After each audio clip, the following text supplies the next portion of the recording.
Eh bien, écoutez, docteur François Lamijon, merci d'être avec moi ce soir. Merci pour cette première web formation et cette série de web formations dont l'ambition est d'essayer de parler de l'évolution du métier de médecin.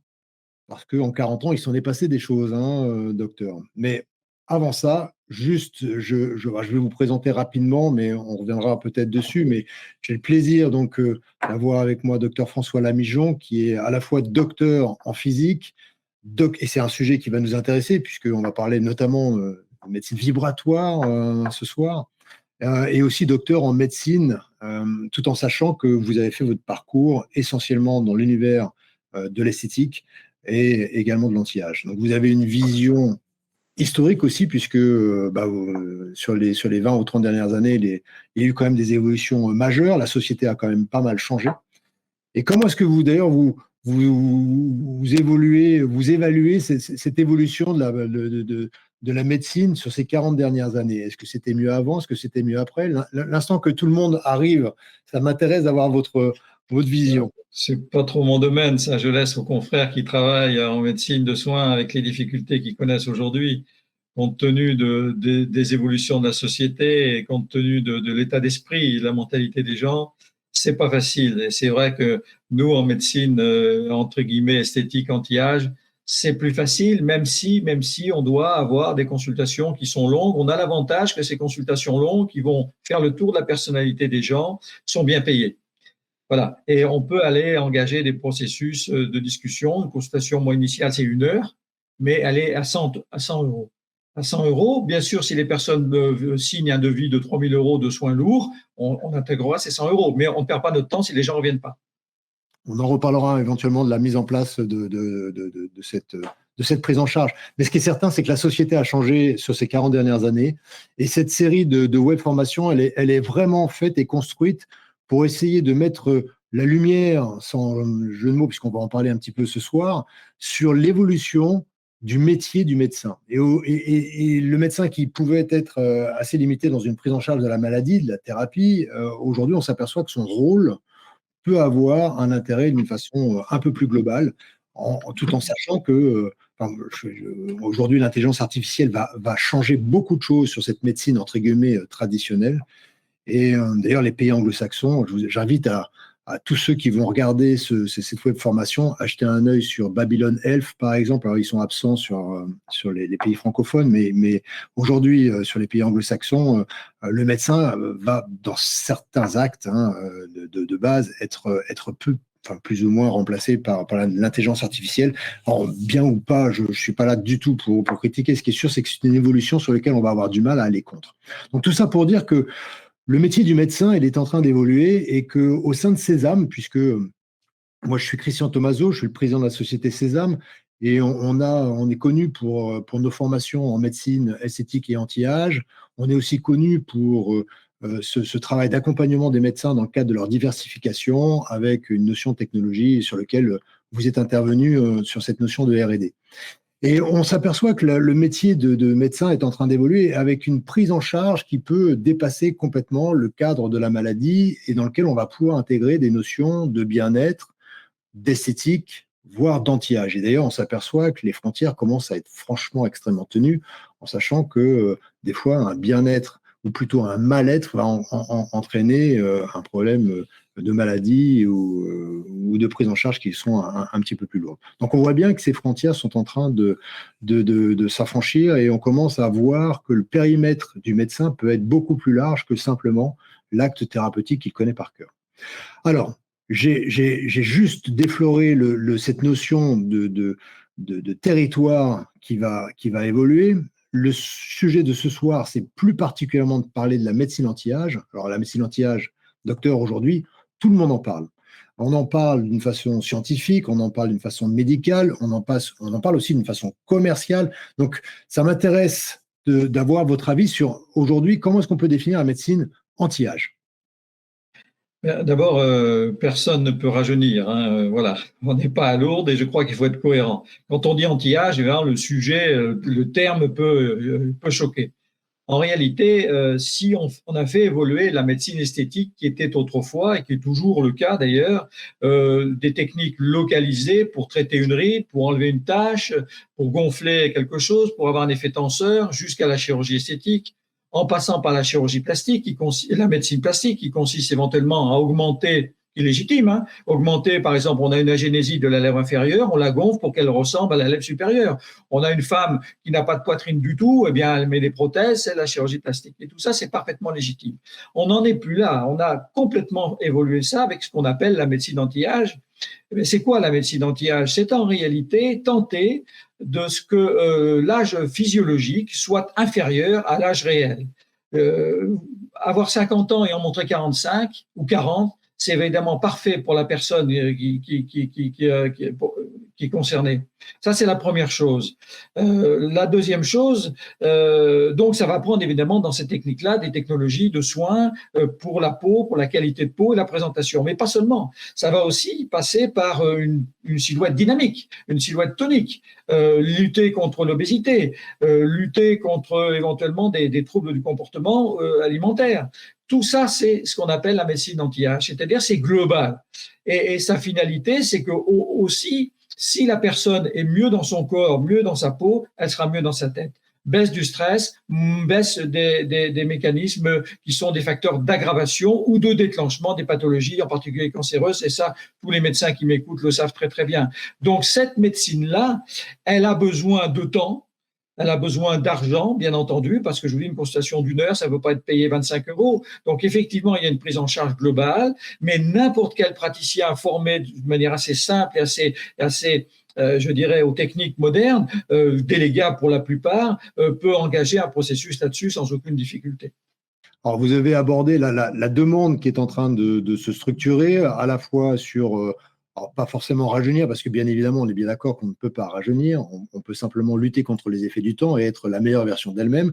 Vous avez parlé un petit peu de silhouette, mais concrètement, quand un médecin s'intéresse à la médecine anti-âge, est-ce qu'il y a un protocole particulier, une technologie particulière que vous recommanderiez en particulier?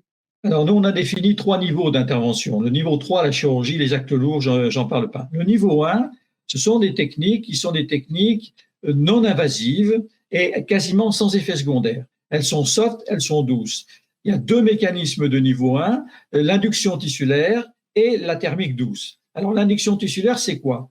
Ce sont des techniques qui vont simplement engager ce qu'on appelle le dialogue kératinocyte-fibroblast pour permettre à ces cellules d'être plus performantes dans la fabrication des fibres élastiques, dans la fabrication de la substance et de la substance dermique de communication, le gel intercellulaire, et en même temps d'avoir donc une peau de meilleure qualité. Ces techniques d'induction tissulaire, il y en a 3. D'abord la cosmétique, la première, qui est classique. Il y a 30 ans, on m'aurait demandé, j'aurais dit la cosmétique, ça ne sert à rien, c'est faux. Aujourd'hui, on sait que ça marche bien. Ça marche en modifiant, à part l'effet filmogène et tenseur immédiat, ça va changer l'environnement du kératinocyte et avoir un effet de stimulation. Et puis, après la cosmétique, il y a la mécanotransduction, c'est-à-dire le simple fait de faire des massages sur la peau va bouger et va informer le kératinocyte qui va exciter le fibroblast pour fabriquer du collagène. Ça, c'est l'exemple du jet, par exemple, qui sont des pressions qui sont faites sur la peau, additionnées avec des produits actifs qui vont pénétrer comme en mésothérapie, hein, n'est-ce pas? Et non pas en injection profonde. Hein. Je parle de l'injection en dermique superficielle, donc des produits actifs qui sont des collagènes, des substances anti-âge variées et diverses. Et puis enfin, la troisième chose, c'est la lumière, ce qu'on appelle la photobiomodulation, qui va, avec des photons, des longueurs d'onde spécifiques, avoir cet effet d'induction tissulaire. Voilà, il n'y en a pas d'autre. Il n'y en a pas d'autre. Et puis la deuxième chose, c'est la stimulation thermique douce qui est faite par la radiofréquence continue, qui va chauffer doucement, activer directement la cellule et contracter un peu les fibres de collagène, augmenter la microcirculation et le drainage. Ça, c'est les techniques de niveau 1. Et puis, il y a les techniques de niveau 2. Je vais être très bref là-dessus parce que j'en parlerai plus. Les techniques de niveau 2, ce sont des micronécroses ciblées. Elles sont toujours externes, mais elles sont plus agressives. On a des températures qui vont monter à 60-65 degrés. Et en fonction de l'endroit que l'on cible, on va avoir des effets différenciés. Je vais en prendre 2 exemples. Les IFU, par exemple, ultrasons de haute fréquence, c'est l'effet tenseur, c'est l'équivalent de fil tenseur, et c'est évidemment beaucoup plus facile à utiliser. En plus, tous ces actes sont délégables.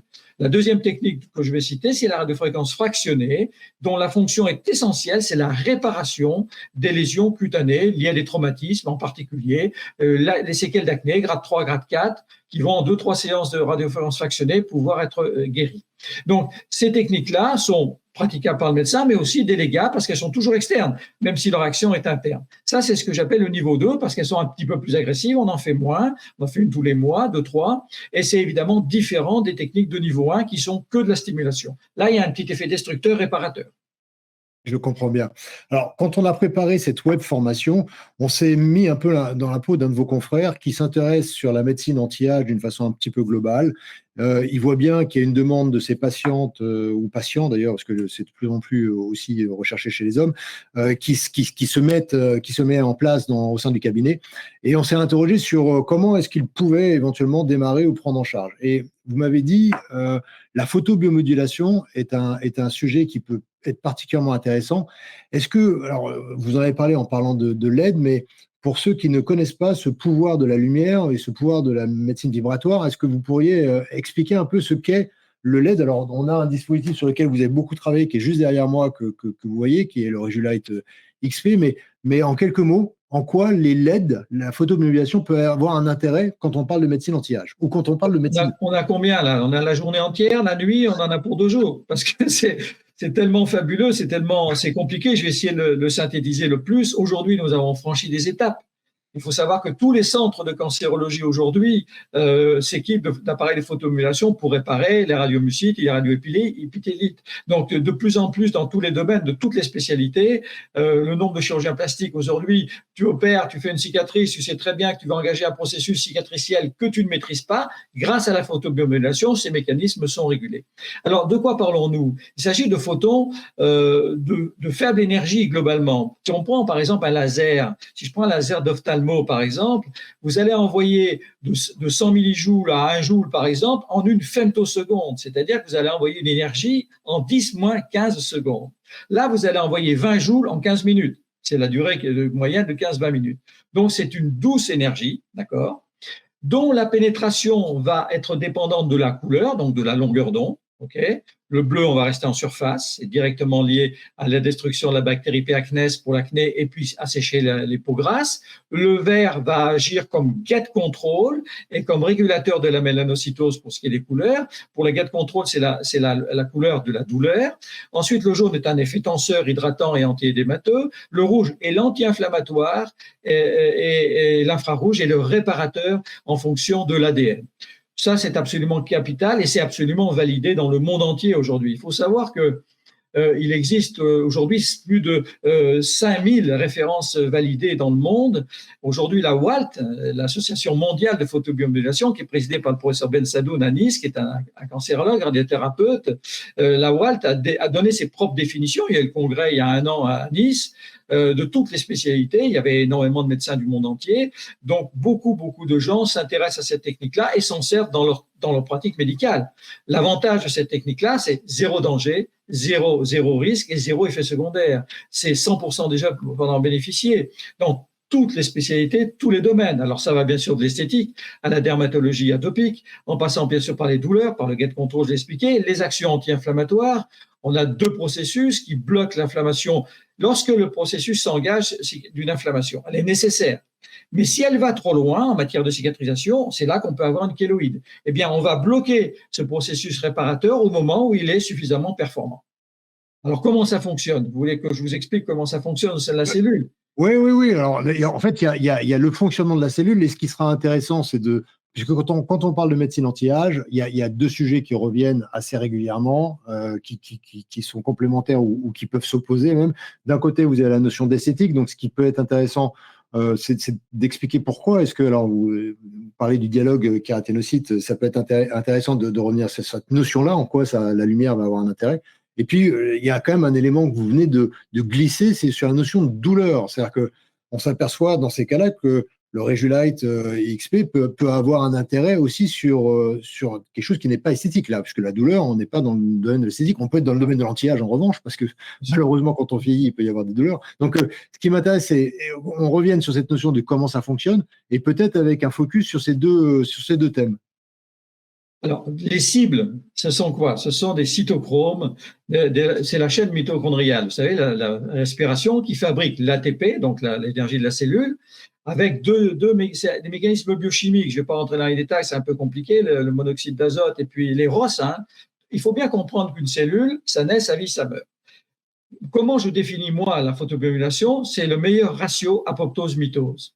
C'est-à-dire qu'en fait, une cellule, lorsqu'elle va recevoir son énergie, elle va être réparable, elle va s'activer, eh bien, elle va continuer à travailler ou elle va passer en mitose. Et ou alors, elle va être trop abîmée, trop de ROS, avec une sortie des NO vers l'extérieur, une vasodilatation, et elle va être apoptosée. C'est ce phénomène-là qui est fonctionnel. En fait, il n'y a pas de stimulation, c'est une régulation du fonctionnement. Alors, ça fait quoi? Donc, ça fabrique l'ATP. L'ATP, ça fabrique en particulier les facteurs de croissance de toutes les cellules. Comme on passe, par exemple, par la voie de l'hémoglobine, les M sanguins, ça va bien sûr partout dans le système et ça va vers le cerveau. On prend un exemple sur l'étude de Boston, parce qu'on peut en parler pendant des jours. Hein. Il y a tellement d'études que c'est fabuleux. L'étude de Boston, 4 minutes d'infrarouge ont entraîné une augmentation par 10 des brain derivative entropy facteurs, facteurs de croissance des neurones. Ça a été fait sur des malades mentaux avec des phases dépressives ou anxiogènes majeurs, et pendant quelques jours, ils sont revenus beaucoup plus normaux. Donc, on a des capacités de réparation. C'est vrai pour le cerveau, c'est vrai pour toutes les cellules du corps, puisqu'en réalité, ça va bien sûr sur des cibles qui sont des cibles cutanées, mais ça passe aussi par voie sanguine et ça va vers tout. Pour ce qui est des nocicepteurs pour la douleur, ça bloque la transmission des nocicepteurs vers le cerveau et ensuite la douleur est instantanément soulagée. Pour l'inflammation, on va bloquer le mécanisme inflammatoire, on va le réguler et l'inflammation va diminuer extrêmement rapidement. Donc, dans tous les domaines, bien entendu, encore une fois, de médecine, alors bien sûr, on ne fait pas médecine spécialité par spécialité. On fait bien sûr l'esthétique, régulation du fonctionnement des cellules visibles, mais la dermatologie atopique en fait partie, le psoriasis, les eczémas, tous les dysfonctionnements des neuropathologies. Ça peut aussi concerner bien sûr la chute des cheveux, il y a plein d'indications esthétiques. Et puis en médecine, il y a toutes les indications de la pathologie, que ce soit une pathologie traumatique ou une pathologie médicale. Et quand vous allez agir, par exemple, je prends l'exemple d'un sportif de haut niveau. Il se fait une entorse grave. Vous le mettez sous la machine, 10 minutes après, il a beaucoup moins mal. Vous allez engager un processus de rééducation plus rapide et les durées d'hospitalisation de non-travail des sportifs de haut niveau peuvent être diminuées entre 30 et 50%. Pour un sportif de haut niveau, c'est considérable comme temps. Je prends cet exemple-là. Dans les maisons de retraite, les malades polymédicamentés, quand ils sont atteints de maladie d'Alzheimer, eh bien, je vous garantis qu'avec la lumière, ils ont toujours l'Alzheimer, mais ils n'allument plus le gaz. Il y a une régulation dans les comportements. S'ils ont une pathologie supplémentaire, au lieu de rajouter un médicament, eh bien, on va les mettre sous la lumière. Enfin, c'est véritablement le couteau suisse et ça fonctionne. Encore une fois, ce qui est fabuleux dans cette technique-là, c'est le ratio efficacité-tolérance absolument colossal. Voilà, il n'y a quasiment pas d'échec. En plus, s'il y a un échec en étant derrière, eh bien, on peut modifier les paramétrages. Et là, il faut bien sûr des machines qui aient les 5 couleurs dont j'ai parlé tout à l'heure, le bleu, le vert, le jaune, le rouge et l'infrarouge, c'est obligatoire, des fréquences adaptées. Voilà, parce qu'il faut des hautes fréquences dans certaines indications, des basses fréquences dans d'autres indications. Là, bien sûr, ceux qui feront ça pourront s'inscrire à la LED Academy, voire au LED Academy international, LED Academy française, présidée par une consoeur dermatologue à Toulon, ou bien par la WALT, bien entendu, où il y a beaucoup de spécialistes de tous les niveaux pour ceux qui seront intéressés dans leur domaine, quoi. Alors, tout en sachant que ce soir, si jamais vous avez des questions, en haut à gauche, vous avez une petite rubrique qui est Q&A. N'hésitez pas écoutez, visiblement, Non, c'est dans... Non, visiblement, le chat ne fonctionne pas. Donc, si vous avez des questions, le plus simple, c'est contact@sesamcorp.com et on abordera l'ensemble de ces sujets d'une façon un peu plus détaillée ou un peu plus… si, visiblement, ça fonctionne. Donc, vous pouvez tout à fait taper votre nom et vous tapez en fait votre question dans Q&A et visiblement, on le voit. Moi, je viens de… voir. est-ce que ça fonctionne? Oui, bah voilà. J'en ai profité pour diffuser le lien. Si jamais vous voulez rentrer un peu dans le détail de cette notion de médecine esthétique et anti-âge, ce sont des sujets qu'on aborde sur l'ensemble de nos séminaires, dont le prochain qui sera au Negresco à Nice. Ça peut être l'occasion d'approfondir le sujet. Je reviens sur cette notion de fréquence, parce que c'est quelque chose de nouveau, et je sais que quand on a travaillé sur les programmes du Régulite, vous nous avez demandé une fréquence très élevée, qui est un peu inhabituelle pour des fabricants.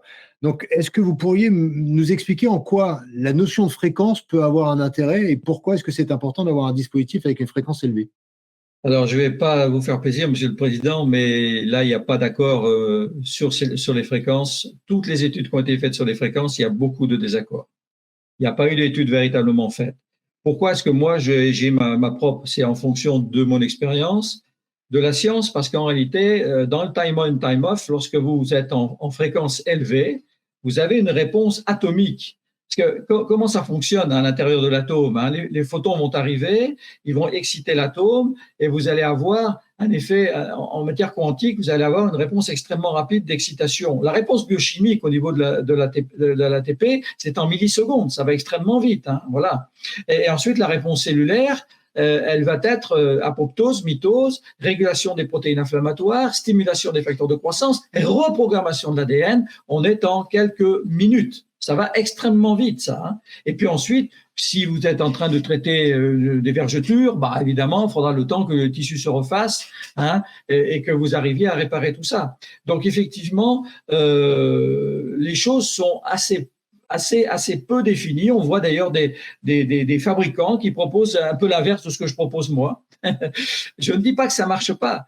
Moi, j'ai quand même une grosse expérience, bien sûr. J'ai travaillé là-dessus sur le laser hélium-néon il y a 30 ans. On a commencé à 632 nanomètres. On a commencé à travailler. Et puis, avec ma connaissance de la science et de la physique, j'ai appris à appliquer en pratique clinique la science. Et lorsque ça marche, même si on n'a pas d'études, eh bien, on a tendance à continuer. Est-ce que j'ai continué? Et effectivement, ce qui se passe quand je démontre dans les séminaires, tous les confrères qui viendront, qui nous verront faire quand je traite une douleur instantanément, quand je vois qu'au bout de quelques secondes, la douleur ne diminue pas, je peux changer mes paramètres, modifier ma fréquence ou éventuellement modifier la longueur d'onde. C'est-à-dire qu'on est adaptatif. Vous voyez ce que je veux dire? Voilà. En général, ça fonctionne comme ça. On a fait des programmes automatiques qui marchent bien. Voilà. Mais je ne dis pas que si vous mettez, au lieu d'avoir mis 55 Hz, qui est une fréquence de stimulation, vous mettez 80 Hz, vous n'avez pas le même résultat. Voilà. On n'est pas là-dessus. Là-dessus, je dois le dire, on manque complètement d'études comparatives. Voilà, et chacun a fait son petit bout dans son coin, comme c'est souvent le cas malheureusement. Hein, et après, ce qui compte, c'est l'efficacité. Et on voit aujourd'hui que par contre, sur les grosses machines concernant en cancérologie ou en photothérapie dynamique pour les cancers de la peau, eh bien, on est un peu dans les mêmes stratégies que moi je propose. Voilà. Donc, en clair, plus la fréquence est importante, plus il vous semble, plus les résultats sont bons, mais dépend de l'indication. Là, il ne faut pas rentrer. Voilà. J'ai fait un tableau, un document spécial pour les fréquences, pour expliquer. Après, bien entendu, encore une fois, ce sont des grands schémas. Voilà. Par contre, si vous avez une machine qui ne va pas au-delà de 100 Hz, ça sera insuffisant. Et ça c'est clair. Par exemple, l'antalgique durable, c'est 500 Hz. Et il faut, ça je l'ai constaté plein de fois. Si vous faites que des fréquences très basses, 5 Hz, 10 Hz, vous aurez un effet rapide, mais moins durable. D'accord? Et les fréquences anti-inflammatoires sont au-delà de cela. Alors justement, ça concerne essentiellement le rouge et l'infrarouge, hein, qui sont les deux longueurs d'onde qui vont à la fois agir sur les paramètres inflammatoires, mais également reprogrammer l'ADN. Vous savez que l'ADN mitochondrial, c'est 1% de l'ADN. Et l'ADN mitochondrial va reprogrammer l'ADN cellulaire. Ça a été déterminé. Je prends l'exemple, par exemple, de deux prix Nobel, hein, parce qu'aujourd'hui, la population a ses lettres de noblesse. En 2018, il y a deux prix Nobel. Allison, qui est un Américain, et Honjo, qui est un Japonais, qui ont eu le prix Nobel pour l'action de la lumière sur l'activation des lymphocytes T en immunothérapie pour être capable de détruire les cellules cancéreuses. Prix Nobel de médecine quand même, hein, médecine et physiologie. Donc tout ça, on n'est plus dans de la luminothérapie maintenant, c'est validé. Il y a des institutions mondiales. Toutes les spécialités y rentrent petit à petit. Il n'y a qu'une seule chose que je regrette, c'est que c'est pas encore remboursé par la sécurité sociale. J'espère qu'un jour ça le sera. Pour l'instant, on reste dans un domaine tout de même bon, voilà. Mais vous savez, quand vous avez quelqu'un qui a une ulcère varicoeuse, c'est des exemples que je prends avant que je cesse d'exercer. Une patiente arrive avec une ulcère varicoeuse, elle souffre énormément. Vous faites une séance, au bout de 10 minutes, elle souffre plus. Elle souffre plus. Ensuite, en 3-4 séances supplémentaires, vous allez lui refermer ses ulcères varicoeuses. Eh bien, déjà, elle sera contente de vous donner les 50 €. Hein, il n'y a pas de problème. Hein, voilà. Même si c'est de la médecine, ça serait bien que ce soit remboursé par la sécurité sociale.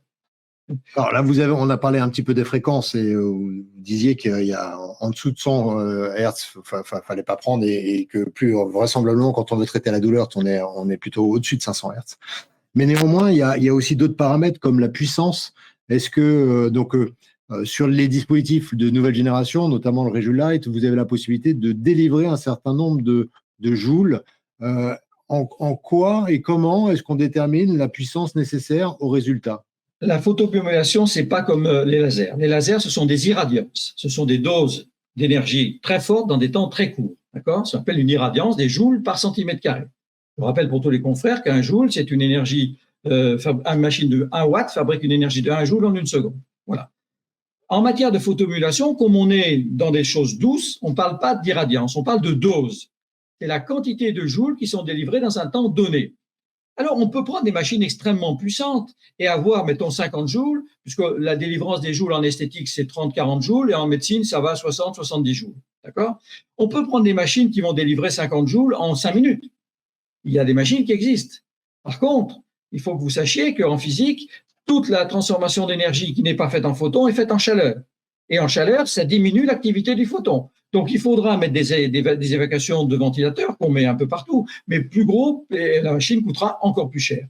Donc, nous, dans notre stratégie, ça a été d'avoir un ratio d'efficacité et de temps adapté à l'esthétique et à la médecine. On est en moyenne entre 15 et 20 minutes. Les gens n'ont pas le temps de passer 45 minutes pour des toutes petites machines qui ne marcheraient pas. C'est le cas de tous les masques que l'on voit un peu partout qui n'ont pas une efficacité très importante, mais bon, voilà. Mais surtout un temps très long. Ou alors des machines très, très rapides, comme en photothérapie dynamique, où là, il faut 5 minutes parce qu'on traite des cancers de la peau.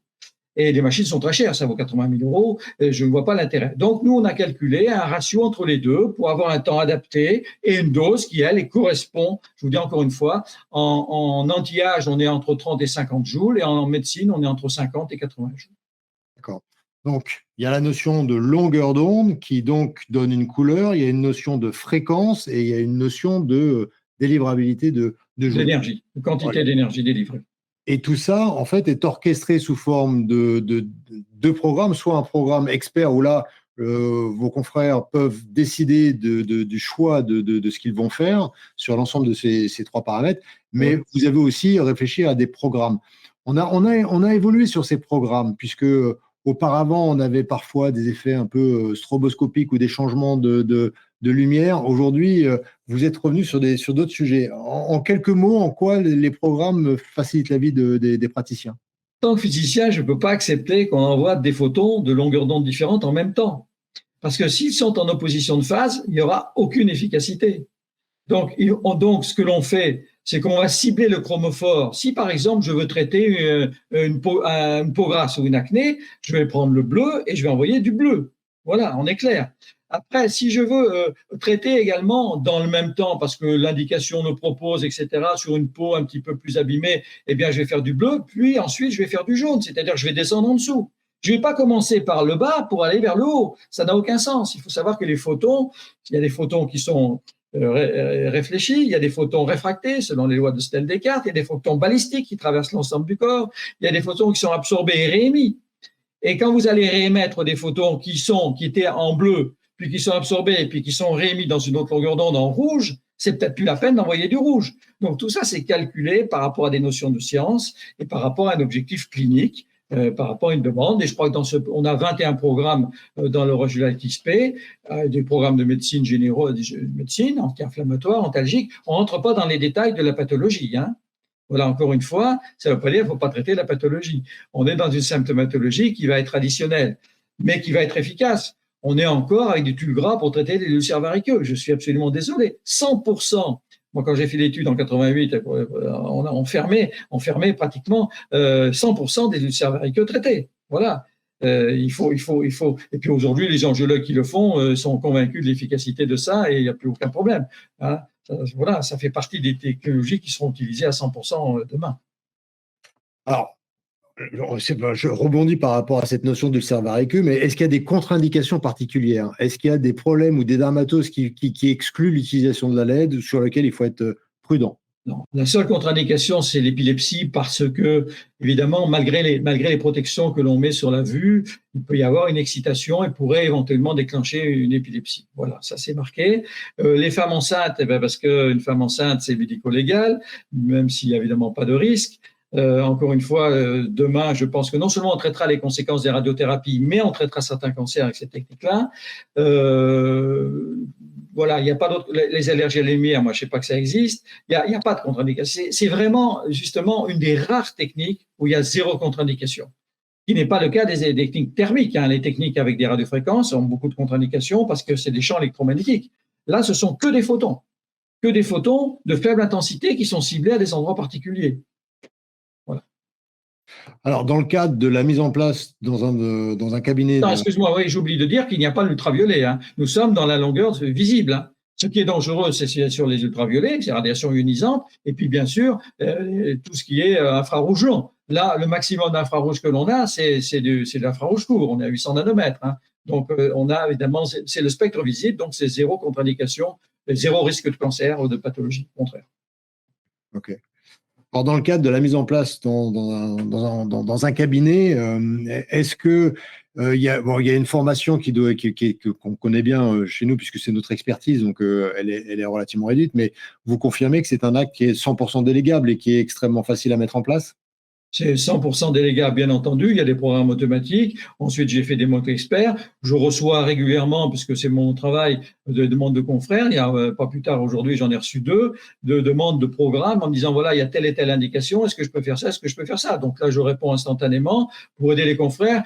Ça dure 6 mois, 1 an, puis après, ils en savent autant que moi sur le sujet, ils pratiquent, il n'y a aucune difficulté. Voilà, ça devient quelque chose d'utile. Mais tout ça, c'est délégable. Le médecin, il fait quoi? Il fait le diagnostic, il fait l'indication, hein, et puis les assistantes font pause avant et après. Ils ne revoient plus les patients, sauf à la fin quand c'est fini, ou sauf s'il y a un problème. Genre, j'ai fait une douleur et la douleur n'est pas partie. Voilà, donc ça peut arriver. C'est assez rare, mais ça peut arriver. Alors, je profite, si jamais vous avez des questions, je pense que c'est le moment, puisqu'on arrive un petit peu à la fin de cette introduction qu'on voulait limiter à 30-40 minutes. Donc, l'idée est d'apporter un premier regard sur cette notion de médecine anti-âge, de bien comprendre que le médecin a une carte à jouer avec une prise en charge qui peut être simplement, alors on parlait des crèmes ou de l'induction tissulaire, mais avec une notion qui peut être intéressante, qui est la photobiomodulation, avec des applications qui sont à la fois dans le domaine de la médecine, parce que quand vous parlez de traitement d'ulcères variqueux, de douleurs, on n'est plus vraiment dans la médecine anti-âge, et on est dans la médecine un petit peu traditionnelle, et que c'est un dispositif qui va bien dans l'univers de la médecine de façon générale, puisqu'elle prend en charge l'ensemble des sujets.